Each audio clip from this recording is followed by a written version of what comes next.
بله، اما این مذاکراتی که حالا داره دوباره از سر گرفته میشه یک تاریخچه یا یک پیشینه طولانی هم داره که از حدود 1 سال بعد از روی کار اومدن جمهوری اسلامی تقریبا آغاز شده. همکارانمون یک گزارشی تهیه کردن که یک نگاهی بکنیم به این تاریخچه با هم دیگه.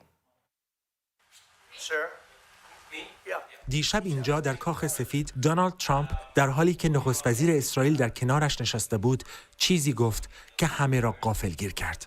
I can't tell you that.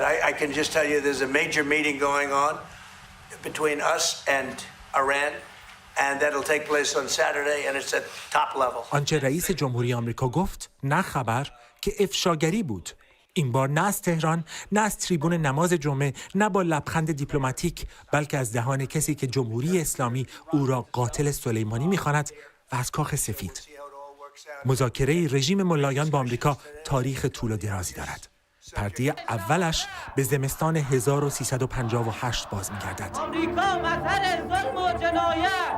زمانی که سفارت آمریکا در تهران اشغال شد و بیش از 400 روز دیپلماسی ایران و آمریکا به گروگان‌ها گره خورده بود. اولین گفتگوی مستقیم در الجزایر برگزار شد. جمهوری اسلامی در ازای توافق برای آزادی گروگان‌ها بخشی از دارایی‌های بلوکه شده‌اش در آمریکا را پس گرفت. تلاش‌های 70 و چند روزه برادرامون به نتیجه رسید. آغاز اخاذی جمهوری اسلامی از غرب.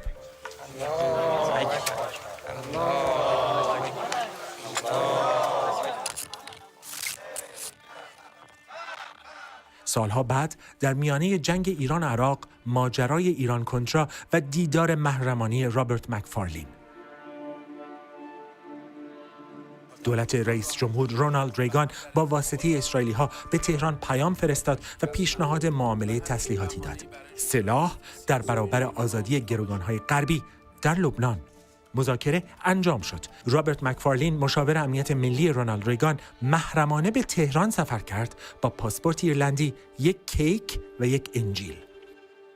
اما پرده از این معامله نه توسط دولت آمریکا بلکه توسط هاشمی رفسنجانی در نماز جمعه برداشته شد. یک قرارداد بوده بین ایران و آمریکا به نام FMS که بر اساس او در یک حساب ایران پول می‌ریخته و آمریکا اسلحه میداده و خودش از اون حساب برمی‌داشته. جایی که جمهوری اسلامی سعی کرد روایت را در اختیار بگیرد و نشان دهد که مذاکره هم می‌تواند ابزار مقاومت باشد. این حرف نه غیر منطقی است و نه زبونانه است و نه مغرورانه، حرف عادلانه است. دهه‌ها گذشت تا ماجرای بعدی رقم خورد. برجام. حسن روحانی و محمد جواد ظریف در مذاکراتی طولانی با دولت باراک اوباما سرانجام در سال 1394 توافقی را امضا کردند که جمهوری اسلامی آن را پیروزی و برد خواند. در برجام هم روایت کاملا در دست جمهوری اسلامی بود. امروز یک روز تاریخی است. با شجاعت، اراده سیاسی، احترام متقابل و مدیریت عالی ما آنچه را که دنیا بدان امید بسته بود به سرانجام رساندیم. اما خیلی زود در سال 1397 همان توافق توسط دونالد ترامپ پاره شد.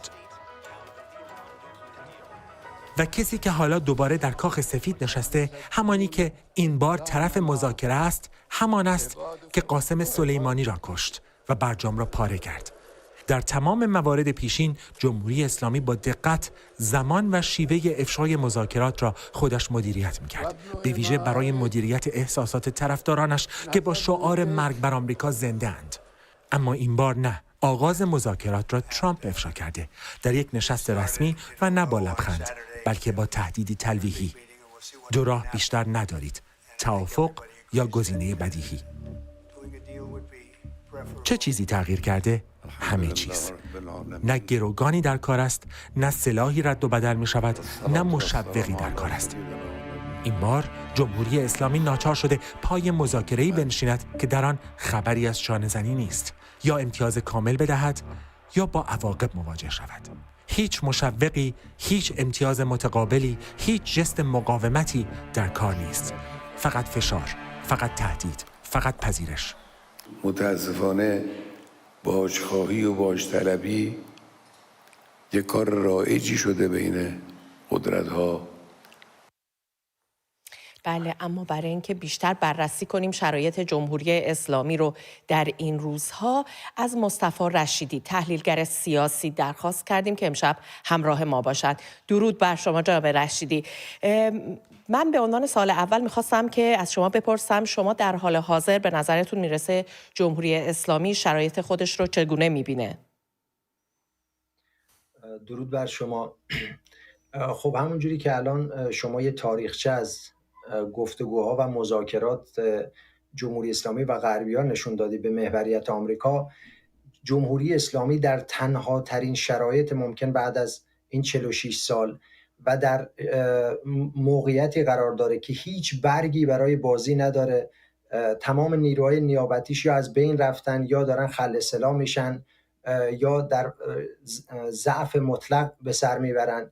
بحث هسته‌ای خب قبلا حملات اسرائیل رو داشتیم و جمهوری اسلامی یکه و تنها در مقابل آمریکا ایستاده و همینطور که خبرها رو شنیدیم حتی روسیه هم گفته که ما از این جنگ حمایت نخواهیم کرد و دخالتی نداریم، هرچند بر اساس منافع روسیه هیچ وقت روسیه از جمهوری اسلامی حمایت نمی کرد. خب جمهوری اسلامی در چنین شرایطی در مقابل شخصی قرار گرفته که از گفتمان جدیدی صحبت میکنه. واقعیت اینه که در منطقه و در دنیا گفتمان امنیتی تغییر کرده و جمهوری اسلامی متعلق به گفتمان قبلی و الان در این شرایط جمهوری اسلامی میدونه یا در طی مذاکرات و در یک شرایط مسالمت آمیز اون چیزی که ترامپ میخواد رو باید تحویل بده یا در شرایط جنگی همه اونا رو واگذار کنه به ترامپ.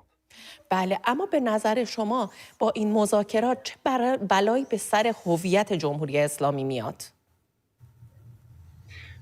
خب جمهوری اسلامی تهی از هویتش خواهد شد. بحث صدور انقلاب به واسطه نیابتی‌ها، بحث هسته‌ای که یعنی تقویت قدرت انقلاب و بحث موشکی که باز مدام برش تکرار می‌کردن و اونو به سپاه واگذار کرده بودن و اون هیمنه جمهوری اسلامی که در بین طرفدارانش از بین میره، خب بین مردم که سال‌هاست از بین رفته و جمهوری اسلامی در شرایط مذاکره با ترامپ، تأکیداً ترامپ نه کسی دیگری یا کشور دیگری یا به روشی که قبلاً اروپایی‌ها میانجیگر بودن و دائما جمهوری اسلامی زمان می‌خرید، در شرایط مذاکره با ترامپ جمهوری اسلامی چیزهایی را باید بده که سالها در طی چند دهه 4-5 دهه شعارشون رو داده که ما ارزش انقلاب ما و حکومت ما به ایستادگی در مقابل آمریکا بوده.